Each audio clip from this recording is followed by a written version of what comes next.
This is Blacktail. We're here on Xbox Series X. Be sure to like the video. Subscribing is great as well. So this is an interesting witchcraft-like adventure where you are diving into the shoes of this young girl, Yaga, a 16-year-old, who has been accused of witchcraft and expelled from a Slavic settlement. So you are attempting to make your way through this world, and it takes place over a number of differing seasons, so you get to see a bunch of unique weather and conditions and areas where it's kind of like open world hub areas, and then you go from one spot to the next spot to the next spot. You're a character that has a confidence voice in your head, a black cat that you interact with, and then of course yourself who talks throughout the course of the story, which is rather interesting. So this game is an action story adventure where you are exploring differing terrains and areas, and it's got a really nice sense of like visual wonder and design to it that I think is really quite cool. It's also just bizarre, and it's very Alice in Wonderland-esque in terms of the feeling you get when playing this game. It's very strange. So for gameplay, we have actually a bunch of different options. So there's quality and there's performance. Both are 4K, but the difference, I guess, is that performance is dynamic scaling, which for the quality mode, it's just 4K.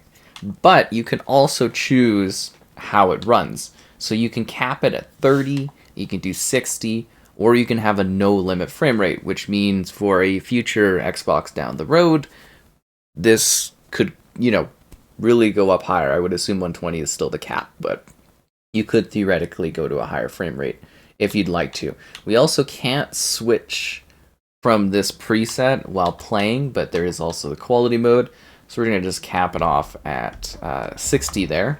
So yeah, there's performance drops, but you do get a very clear visual picture. Going to performance mode will, of course, provide you an even better, kind of more smooth frame rate experience. So this game is actually really genuinely interesting. So this is about, I think, just over halfway through the experience. It's quite a number of hours long, and it does offer something that is, I think, filled with some unique surprises and twists as you continue to learn more about your character and the world you are yourself in. And it's so interesting because it's got like things like this that are puzzles basically, and then it's got regular gameplay where you're exploring and fighting things and taking on enemies, and there's like side quests, and I accidentally just bought myself off. The game has a dash feature. In case you didn't know that and you just saw it for the first time. So when living, memories of your past return to foul, blocking spirits, you're left with no other option but to hunt them down in hopes of unraveling your own mystery, which is kind of hilarious. You know what? The fact that we died right here is a great time for me to actually switch it over to the performance mode, which I think is kind of funny that that was what happened there. It's kind of a little embarrassing that I dashed off the side. But it's archery combat, it's magic, and very dark storytelling. Like, it's a very dark, twisted fairy tale world. Like, it is creepy and bizarre, and just like, you kind of feel as though you're tripping to some degree when you first start this one. Especially from the sense of, like, your humble beginnings on this one. It's super weird.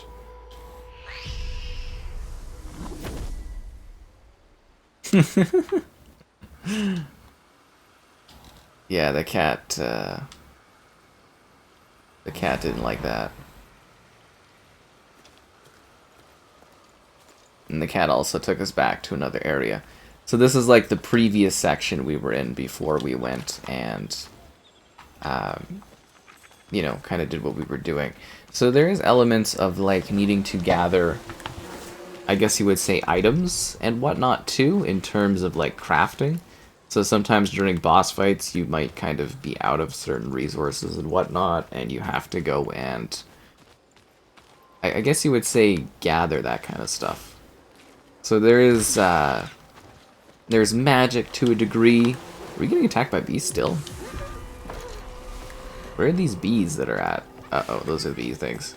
So there is a good sense of like mystery and intrigue, and you can get like poisoned, which is kind of annoying, but yeah, then you gotta have vials and stuff, and you know, you can give little plant things for like kind of your spawn areas, but this is what I was talking about, where you've got these kind of open hub type areas that you're free to basically explore, and they got like quests in them that you can do, little side activities. You really can kind of work at your own pace. So if you want to get more out of the world, you can. And it's just a sense of weird wonder. Oh, I'm going to so die here. Oh yeah, this is not good. This is not good at all. This is what I'm saying, is it's like a really twisted, crazy world where you are really just trying to we're out of wood and stuff. Trying to survive and then make forth towards the next season, the next area, follow some ghosts of your past, and figure out what exactly happened to cause certain situations and scenarios for you along the way. Like, it is kind of wild, and there is like an edge of it being kind of, I guess you would say, difficult too as well, if you are kind of just starting out. And yeah, it's really, really genuinely quite neat and very, very different. We kind of streamed through like the good first chunk of this thing, and it was just like really a genuinely bizarre experience. And then there's these creatures that you interact with too, and these creatures you can kind of talk to, and you can kind of make little decisions that impact like the overall story, because there's like this little traveling slug type thing, and there's like this queen ant thing, and you can kind of keep track of like the queen ants, I guess you would say, questing along the way. The Legion's triumph is that creeper.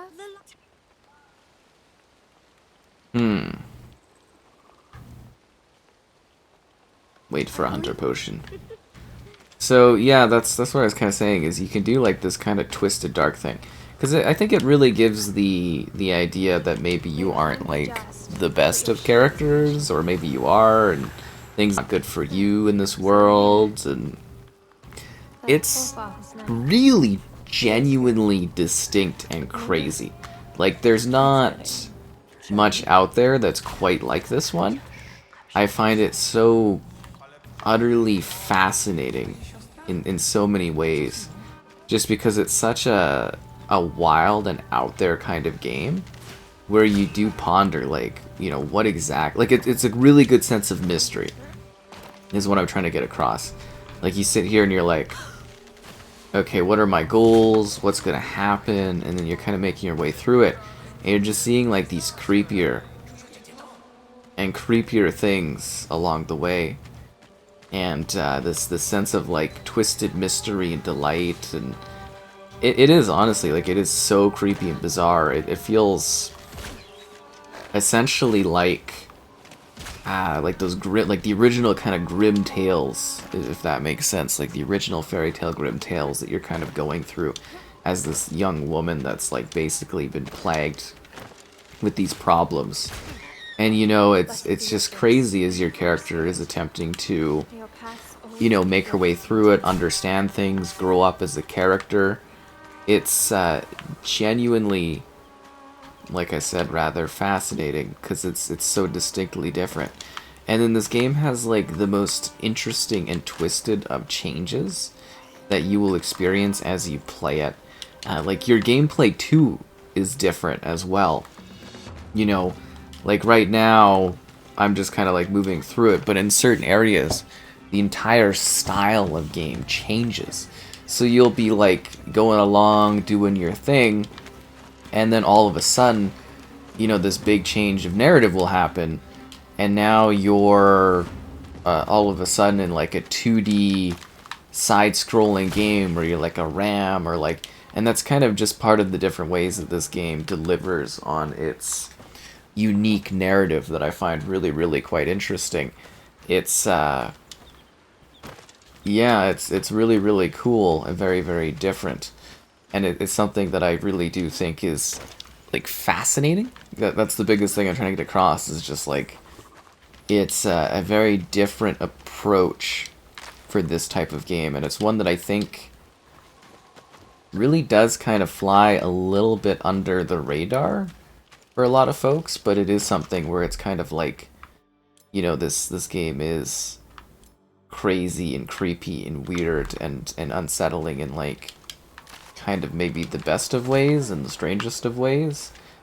And I don't know if it's going to be for everyone, because it is something where it's sort of like this you know, it is a little bit strange to play. Like it's very, very bizarre. I am actually really intrigued to take a look at this on like more hardcore Xbox hardware down the road. But yeah, it's just such a strange thing. Like I really, like, I keep circling back to that, but I really do want to get across just how weird this game is. Like it's so unsettling, and you feel like you're in the trippiest of areas the more and more you explore it, and the more things you see and the more things you do as you go across these worlds and scenes. It's like you're in just like the weirdest of fairy tales, where like every situation is completely different, and there's like hunting bits to it, and there is, I guess, all as well, like a bit of a level of like morality to what is going on with some of the choices and the interactions you make across your story that you're carving here with this character. And you also have this like very different perspective, you know, being this young woman that's dealing with these problems. And it distinctly has its own style of like combat and feel to it. The performance mode is just like much better on this one. Quality mode like just tanks, but I do like that this is so future-proofed. It's really interesting to get kind of games like this, and it's just this very picturesque kind of story-driven game that I think is really cool. And it's an entirely like single-player setup, and it's a lot longer than you think it is. Like it really is just very lengthy and creative. And I love that these types of games kind of exist, and it's almost like a bit of a shame that some of them just kind of, like I said, fly a little under the radar in regards to like the knowledge that people have for these types of games, because this one is so weird. It's so genuinely odd, and I don't know if that's going to turn people off of it, or if maybe make people feel like this is very creative, but yeah, it's a weird one. Like, it's just so creepily twisted. I can't remember if we're supposed to use the staff thing. You can like use a staff attack, and then the staff will like draw away enemies, and like there's a element of this kind of being like magical too. Like you've got like skills as well that you're improving, but you have to have certain resources to do certain skills, and you got to go back to the hut, and then you can see your morality, like are you cursed, are you evil, your deeds, your goodness. It's so interesting. And then the journal across the different seasons that you've been in. It's wild.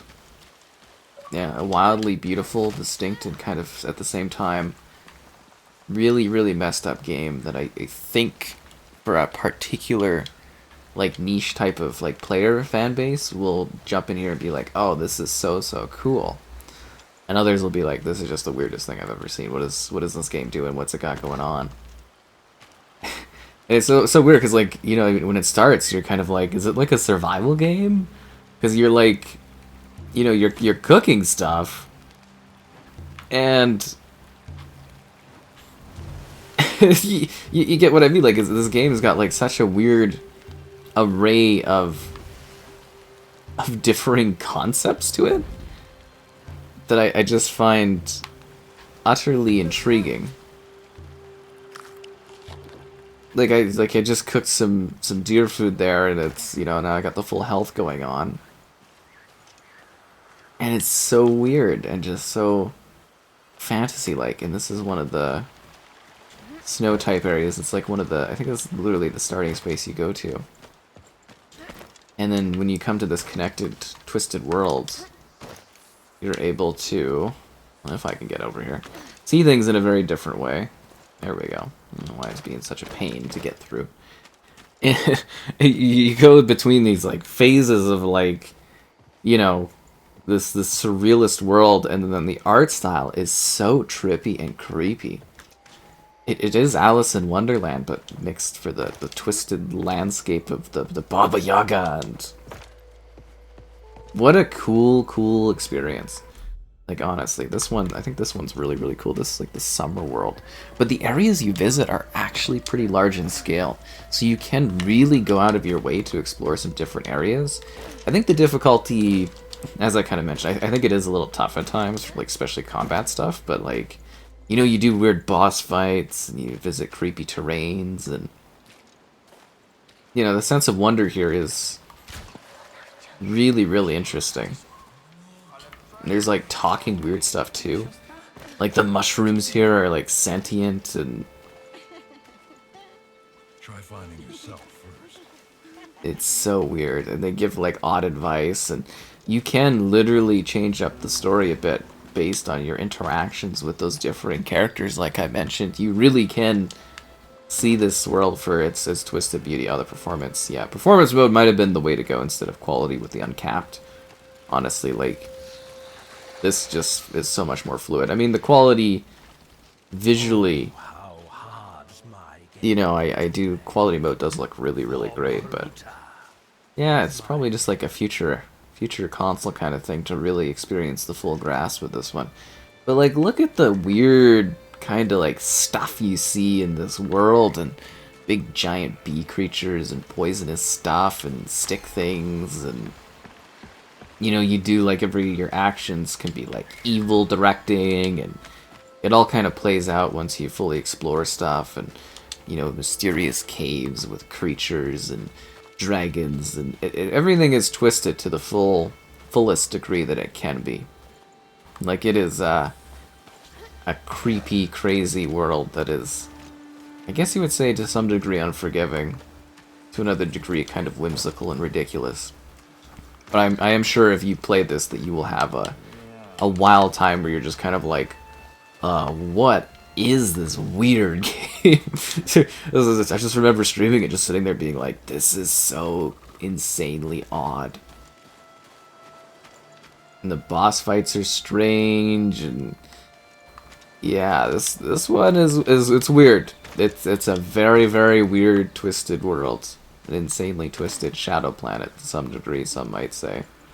Which is like a really hardcore kind of I think it's like a Metroidvania type game, that one that I'm thinking of. But it's so beautiful too, right? Like, I don't know, it's this, it kind of punches above its weight. It's got some annoyances to it, but yet, and most of the resources of me missing things in the environment, but like, there is this tranquil sense of like beauty and wonder that I think, and fantasy, and I'd really like to see this sort of concept used in other ways too, or developed upon further. Like, it's a game that I think really is almost underrated and underloved for just its sense of weirdness, its quirkiness. Like, what a strange time. And if you catch a fish, you can feed the thing, and yeah, this game is so weird. Like, so oddly weird. And nobody cared who I was until I put on the mask.